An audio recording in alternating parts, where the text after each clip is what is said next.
Hey, Ranch family, it's the Sound of Texas podcast. Cole Sheriff here, and we are at the world's largest honky tonk, Billy Bob's, Texas, here to chat with the one and only Mike Ryan. We're going to talk to him about life on the road, what's it like being a dad while being on the road, and what it's like being back at the world's largest honky tonk, and how special it is after so many trips here. Mike Ryan, how we doing, man?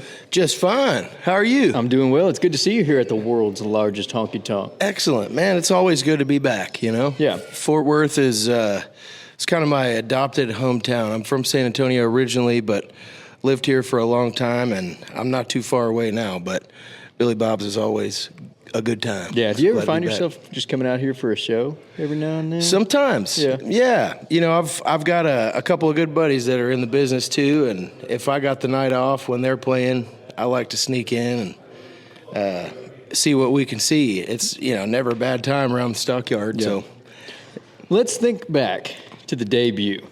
It's been a while. Okay. Since the Billy Bob's debut. Yeah. What year was that? Do you remember? I think it was 20. Well, see, because I played the 88 Club back here. Yep. And then I played the honky tonk stage, and then I played the main stage. Okay. So I feel like we've played it first in 2014, maybe. Right. And I'm forgetting my main stage debut. I feel like it was probably 2015, maybe. Okay, so that's coming off of Bad Reputation. Yeah, right? It might actually say so. It says 2017 there. That's when we got the name on the wall, but I don't know if that was our first show. So, okay. Well, okay, so that's enough to say that you've played this joint several times. We've been around, yeah. It's a special place to play every time that you come here. There's just magic in this room. There's magic on that stage. Tell me about how it translates to the next show every time. Does it stick around? Well, you know, I mean, they're all good, and we change things up. I mean, there's a few songs that are kind of staples in our set, so we don't leave those out, but we'll change up the set a little bit, try and add a song or two here and there, and create some different moments in the set. But you know, I don't want to say they're all the same, but it's kind of, you know, after the first one, that was just like we got our feet wet. And it was, you know, a lot more nerves. Right. The nerves still show up a little bit. Really? But, I mean, not to where I'm like shaking, fluttering, and, yeah, you know, yeah. I'm really, really nervous about the show. It's just kind of business as usual, but there's just more of an emphasis on putting on a good show around here. Right. Because, you know, it's a legendary venue. Yeah, it's historic. And, you know, Fort Worth has always been a really strong market for us, and just the history in the room. You don't want to lay an egg out there, and you're right. Yeah. But one thing that I found out quickly about playing here is that the folks that come out to see you they're educated on the artists that they listen to. You know, they are educated in the scene for one, but there's a lot of singing along, a lot of crowd interaction, which I think is great. Especially. And you know, it's really a lot of fun. And you know, really no two shows are the same, but they're always a good time around here. You know? Yeah, I totally agree with that, man. Fort Worth is just a special place to play, no matter what the venue is. I mean, it's always cool to play Billy Bob's, but yes. Fort Worth is just it has that live music magic in it. You've been touring for quite some time now, man. Yes, sir. Let's talk about.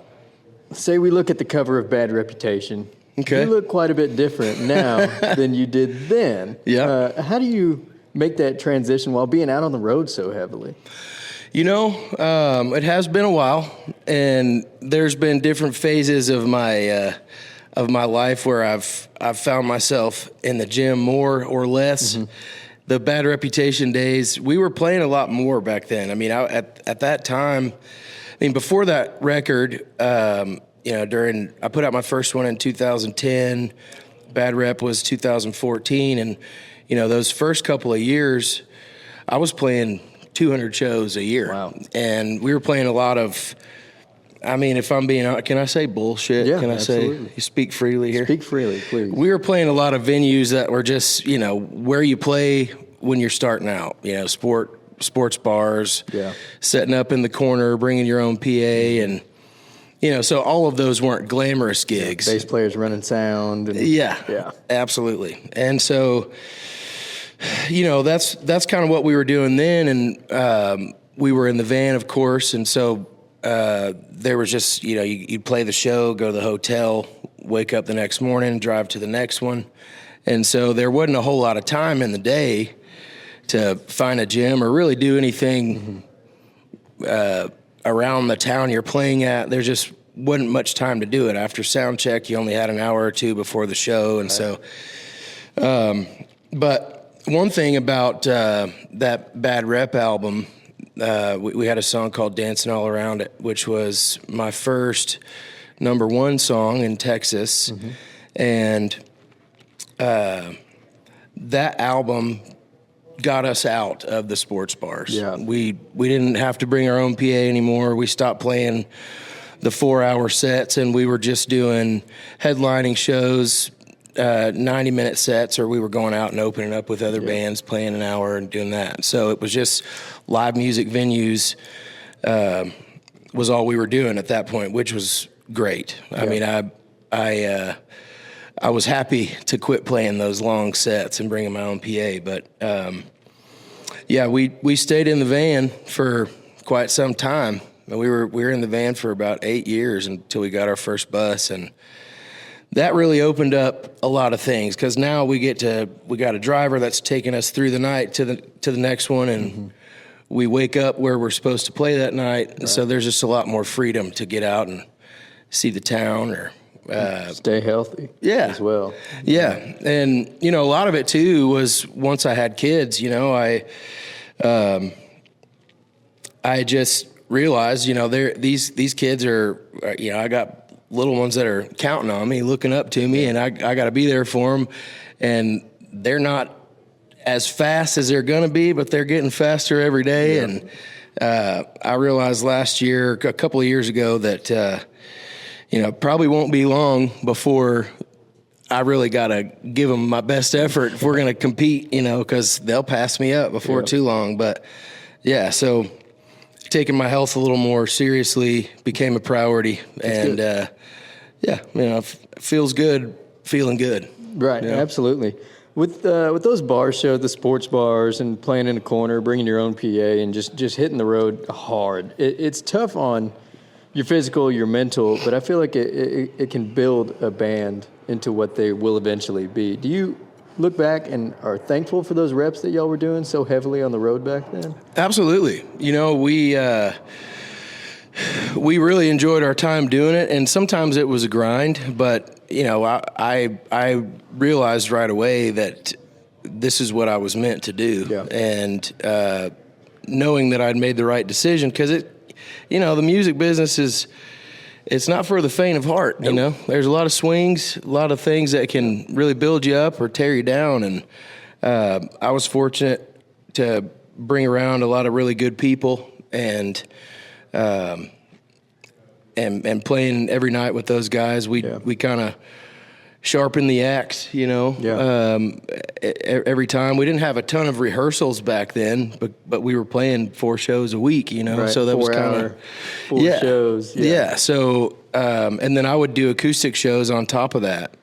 So it was, I was blessed to be given the opportunity to play, and I feel like I've done my best to not take it for granted, although sometimes it has been a pain, and it wears on you. But, I'm very fortunate to be in the position I'm in. So that's awesome, man. Do you find that a good camp makes or breaks a tour experience? Oh, absolutely. Yeah, and that was something that I learned early on. When I first started playing, it was hard to find a band without a calendar full of gigs, and it's hard to book a calendar full of gigs without a band. And so it was really touch and go. I'd have hired guns that we'd come out and play with.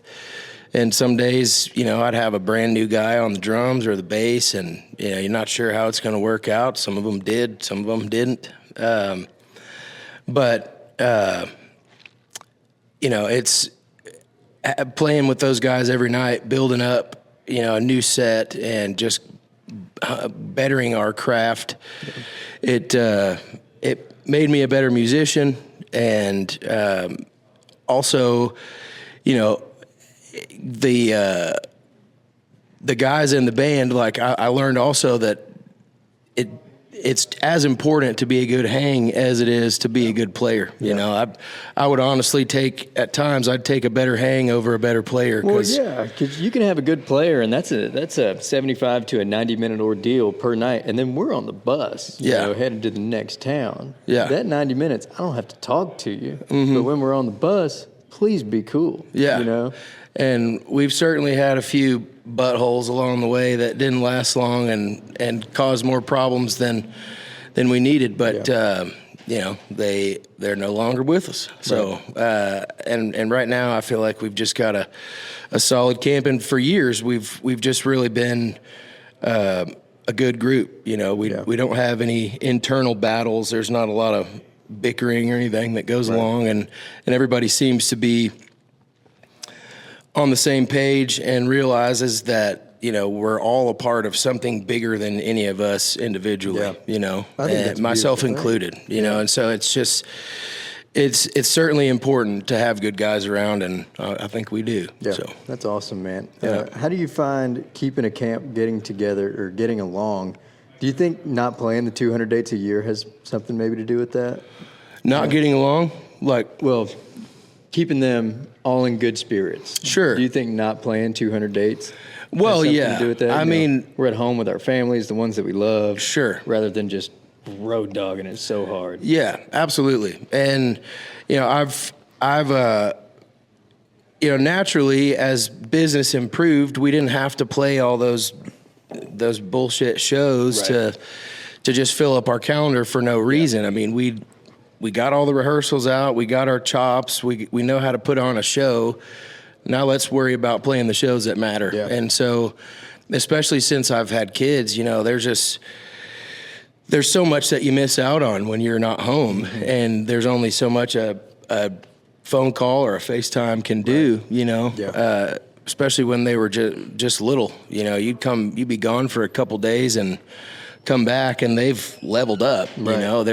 They're walking faster, or they're saying more words, or they're just becoming more independent. And I'm a musician by trade, but I'm a dad before anything. Now that I've got those boys, that means more to me than anything that I'm doing professionally. I don't want to miss out on much. I want to be there for them, and they understand that what I do for a living requires me to be away sometimes, but we just try and make it count whenever we do leave the house, When you're ever doing a short run, do you ever get to bring the boys with you? Yeah. Good. Yeah, we bring them around frequently, and there's been some cool shows I've gotten to bring them along with me. And I played the Grand Ole Opry a couple years ago, and we took the bus out there, and the boys were all fired up about that, and I had a real proud dad moment on the way. My oldest,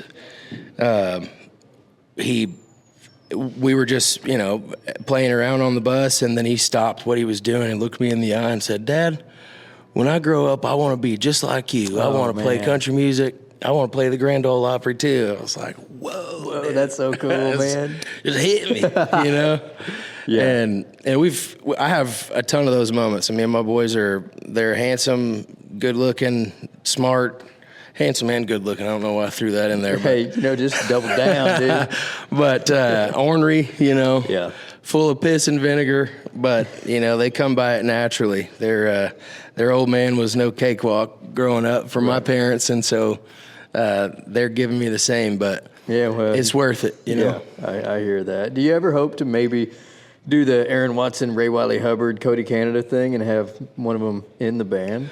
We'll see. Is that something that is a possibility? Yeah, I mean, it's certainly within. I would love to see that happen. Whether they want to or not, it's going to be up to them. Right. But yeah, and a matter of fact, MJ was just asking me, my oldest, the other day. He was like, "Dad, since you're like a famous country singer, does that mean I'm going to be famous too?" I was like, well, that's up to you, bud. It's not a birthright. You got to earn it. But they're both, great singers. They can carry a tune, and they both pick around on guitar and piano already, and it's wild. I mean, especially the lyrics, like they'll hear a song one time and that melody will just lock in. They'll be humming or singing along. It's like, man, It's kind of impressive. I can't even hardly do that now. You know, I got to practice, you know, but they're just, they're naturally gifted with music. So that's cool. Yeah. I want to ask you about your green Telecaster. Okay. You've been rocking with that thing for a while now. I feel like for the past several years when I've been seeing you. How long have you had that thing? I built it in 2016. Okay. So yeah, it's a tele copy. Yep. I bought the neck online, and then there's a company called MJT Guitars that they built the body for me and painted it. And when I first got it, it had a light relic on it. There was a couple of little dings and wear that they had put on it to where it looked like it had seen some use for a while, but it's definitely gotten on it now. a lot more since I played it. But yeah, it's been my number one for almost 10 years now. Thing sounds great, man. Thank you. I always get excited when I see it. There's something about having a number one that is just special to me. You know, there's a lot of guys who, you know, they'll switch every few songs, and I think that's cool too. But to have your one, this thing goes on the road no matter what. I think that's pretty cool. You bet. And I played at Paul Reed Smith for a long time. Cody Canada was a major inspiration of mine growing up. But Ragweed was they were kind of at their peak when I was in college, and that's all he plays pretty much. And so that was the first nice guitar that I spent my own money on, and played that one for a long time. But unfortunately, it ended up getting smashed all to hell one time. I had a bad gig and lost my temper, and it's no longer. I've got the body still, but the neck is no longer. So I'm hoping I can find somebody that really knows what they're doing, and maybe I could put a new neck on it and build it back. But it was shortly after that not so good night that I built that telly. And you know, I've had some bad nights with that one too, and I've tossed it. I've thrown it in the garbage. I've had, you know, I don't want to sound like I've, you know, just got some kind of temper tantrum, you know, but every once in a while, like I'm saying, they're not all good ones. You have bad nights on the road, and shit happens. But that thing is a tank. You know, I've tried to break it, and I pick it up, and it's some bitch is still in tune. It just keeps coming back to you. I like that. I like that, man. I have a Telecaster that belonged to James McMurtry. Oh wow! Yeah, it's one of my prized possessions, but it's got horrible binding issues. And I read the provenance that he gave me when I got it, and it says that in 2007 he threw it to get a crowd reaction. You know, and the thing just lived. And I think that's a special story. When you can build those kind of stories with these guitars, I think it makes it further yours. You know, it just solidifies the fact this is my number one. Oh yeah, as those things keep happening. Awesome, man. Well, dude, we're really excited for the show tonight. Glad things are going well for you on the road. Hope to see one of the boys in your band soon. And we appreciate you sitting down with us. You bet, man. Mike, thanks. Thank you. Yes, sir. Thanks for tuning in to another episode of the Sound of Texas podcast. And thank you again to Mike Ryan and Billy Bob's Texas for having us out. The Sound of Texas podcast is a worldwide ranch production.